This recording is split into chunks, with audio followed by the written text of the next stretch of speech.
आज का टॉपिक है हमारा pre term rupture of membrane. तो हमने पता भी अपना रप्चर मेम्ब्रेन का रप्चर जो होता है वो नॉर्मली लेबर के फर्स्ट स्टेज में होता है। अब इससे पहला हो गया रप्चर तो उसको क्या बोलेंगे आप, प्री टर्म, या फिर क्या बोल देंगे आप। अब देख कैसे बोलेंगे आप इसमें, जैसे ये है हमारी 37 वीक और ये हमारी इससे पहला 37 वीक। तो 37 के बाद तो आप क्या बोलते हैं, टर्म। और 37 से लेके यहाँ होता है भाई लेबर स्टार्ट। तो लेबर स्टार्ट पे क्या होता है, नॉर्मली क्या होती है अपनी मेम्ब्रेन का रप्चर होता है, ठीक है। मगर अगर लेबर से पहला और 37 वीक के बाद इसके बीच के दौरान अगर उसका रप्चर हो रहा है, मेम्ब्रेन क्या होगा, रप्चर हो रखी है, तो अब इसने क्या बोलेंगे आप, यहाँ पर बोलते हैं आप प्री लेबर से पहला ही रप्चर होगी, रप्चर ऑफ मेम्ब्रेन। और अगर 37 वीक से पहला हो गया रप्चर मेम्ब्रेन का तो यहाँ क्या बोलेंगे आप, प्री टर्म। भाई टर्म से पहला ही हो गया प्री टर्म, प्री लेबर या खाली प्री टर्म और बोल देते हैं प्री लेबर भी, pre term rupture of membrane. अब इसके क्या क्या रिस्क फैक्टर हैं भाई, क्या क्या रिस्क फैक्टर हैं जिसमें ये हो जाता है, रप्चर हो जाती है मेम्ब्रेन। सबसे मोस्ट कॉमन जो होता है वो है हमारा इन्फेक्शन। भाई इन्फेक्शन हो गया यूट्राइन इन्फेक्शन हो गया तो उस समय ज़्यादा क्या होगा, सबसे मोस्ट कॉमन रिस्क है जिसमें क्या हो सकता है हमारा प्री टर्म रप्चर हो सकती है। दूसरा प्रीवियस क्या होगी, प्रीवियस हिस्ट्री उसका pre term rupture of membrane की। तीसरा अब्रप्शियो प्लेसेंटा है। चौथा कोई ट्रोमा लग गया, ट्रोमा की वजह से।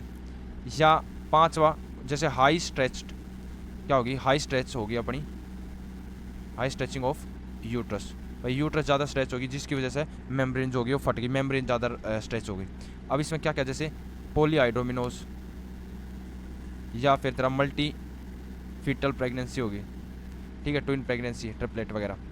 तो अब ये हमने पहले ये रिस्क फैक्टर। अब तेरे पास कोई आ रखा प्री रप्चर का तो वो क्या प्रेजेंटेशन के साथ आएगा, कैसे आएगा, तो वो आएगा, वो बताओगा मेरी हिस्ट्री क्या बताओगा। एक कदम सडनली क्या होगा, सडनली गश ऑफ फ्लूइड, एक कदम ज़्यादा फ्लूइड जो आया वो क्या होगा, gush of fluid from vagina, vagina से एक कदम फ्लूइड आया, ज़्यादा फ्लूइड निकला। तो अब हम इसका डायग्नोस कैसे बनाओगे, हम इसका आ गया तो हमारे पास इसने बताया, तो अब अपने इसका डायग्नोस कराओगे। तो डायग्नोस का सबसे फर्स्ट जो होगा स्टेप जो होगा वो क्या होगा, स्ट्राइल पर स्केपुलम एग्जामिनेशन।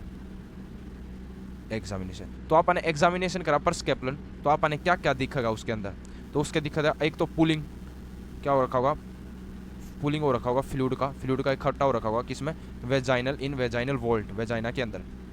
दूसरा आपने क्या देखेगा, फ्लूइड जो होगा, क्योंकि यूट्रस रप्चर हुई है, मतलब सॉरी मेम्ब्रेन रप्चर हुई तो यूट्रस से फ्लूइड आ रखा, तो फ्लूइड कम फ्रॉम कहाँ से दिखा आपने, सर्विक्स से, कि सर्विक्स से फ्लूइड निकल रहा है, सर्विक्स ओएस से, इंटरनल ओएस से अपना, सॉरी एक्सटर्नल ओएस से। अदर और क्या देखने को मिल सकता है, अपने डायलेशन भी देखने को मिल सकता है, डायलेशन ऑफ सर्विक्स, पर मेनली तो ये अपने दो जरूर देखेंगे अपने, ठीक है। अपने क्या करते हैं इसमें, हम करते हैं स्ट्राइल पर स्केपुलेशन एग्जामिनेशन। मगर यहाँ कौन इंडिकेटेड है, क्या नहीं करेंगे आप, पीवी नहीं करेंगे। पीवी करेंगे तो क्या हो सकता है, इंक्रीज चांस बढ़ा देता है किसका, कोरियो एमनाइटिस के। एमनियोन जो मेम्ब्रेन है उसमें इन्फेक्शन हो गया कोरियोन एमनियोन में, तो कोरियोन एमनाइटिस तो इंक्रीज रिस्क करवा देता है, इसका इंक्रीज रिस्क अगर आप परवेजाइनल करते हैं, ठीक है। तो इसलिए परवेजाइनल कॉन्ट्राइंडिकेटेड है, परवेजाइनल नहीं करते आप। अब तेरे पास आया फ्लूइड आप आ गया, तो अब डिफरेंशियल डायग्नोस हो जाना चाहिए। भाई फ्लूइड कई तरह का हो सकता है, नॉर्मली वेजाइनल डिस्चार्ज भी देखने को मिल सकता है, और सही में रप्चर होगी तो एमनियोटिक फ्लूइड भी आ सकता है, या यूरिन वगैरह का भी लीक हो सकता है। तो आपने क्या होगा भाई, यूरिन भी आ सकता है, यूरिन लीक हो गया, या सही में एमनियोटिक फ्लूइड है मेम्ब्रेन रप्चर की वजह से, या वेजाइनल कोई डिस्चार्ज है, ठीक है। तो ये हो सकते हैं हमारे पास, तीन चीज़ हो सकती हैं।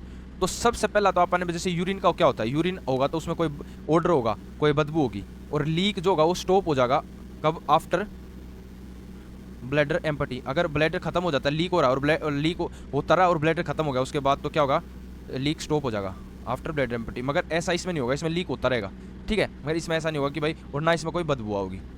दूसरा इसमें क्या होगा, यूरिन में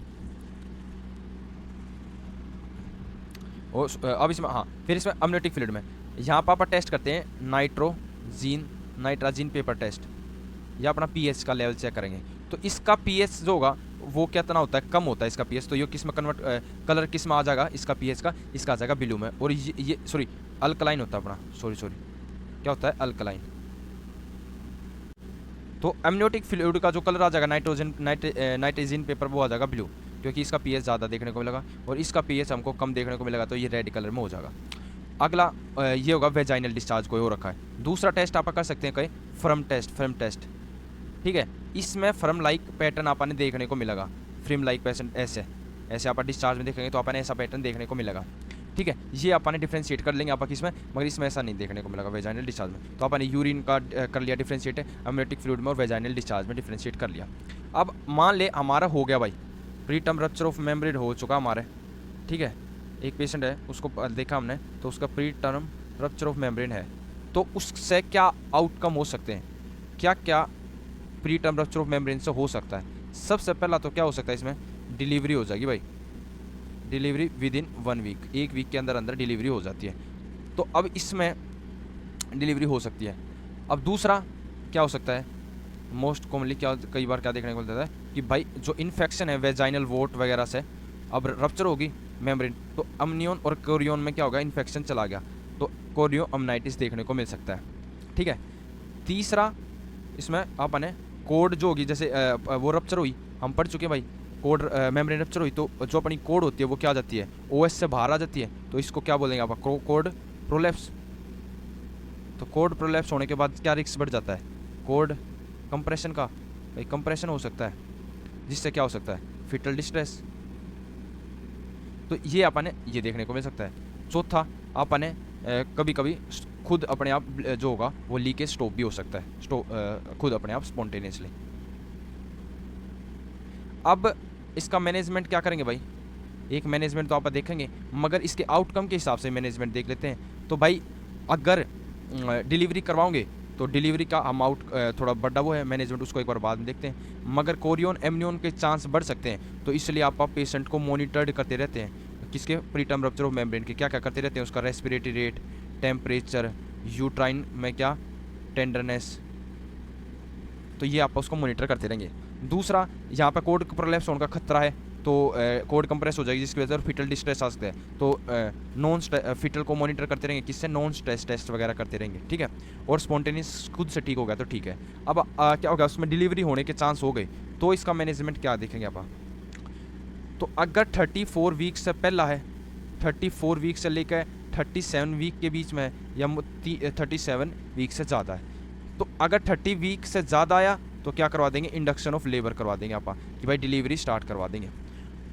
34 वीक से पहले आया तो आप क्या करेंगे, एक्सपेक्टेंट मैनेजमेंट देंगे भाई, उसको एडमिट करेंगे, उसको कोर्टिकोस्टेरॉइड लगाएंगे रेस्पिरेटरी के लिए, डेवलपमेंट के लिए, सर्फेक्टेंट के लिए, मैटरनल और फिटल की मॉनिटरिंग करेंगे, जीबीएस का वो करेंगे, ग्रुप बी स्टेप्टोकोकस के लिए स्क्रीनिंग करेंगे, ठीक है। ये सब चीज़ करेंगे आप, टोकोलाइटिक्स वगैरह देंगे, ये चीज़ करेंगे आप अगर 34 वीक से कम का आया है। अगर 34 वीक से 37 के वीक में आया है तो आप क्या करेंगे, मेनली तो आप क्या करेंगे, एक्सपेक्टेंट मैनेजमेंट ही करेंगे, क्या करेंगे, एक्सपेक्टेंट मैनेजमेंट करेंगे। मगर कुछ कंडीशन है, एक्सेप्ट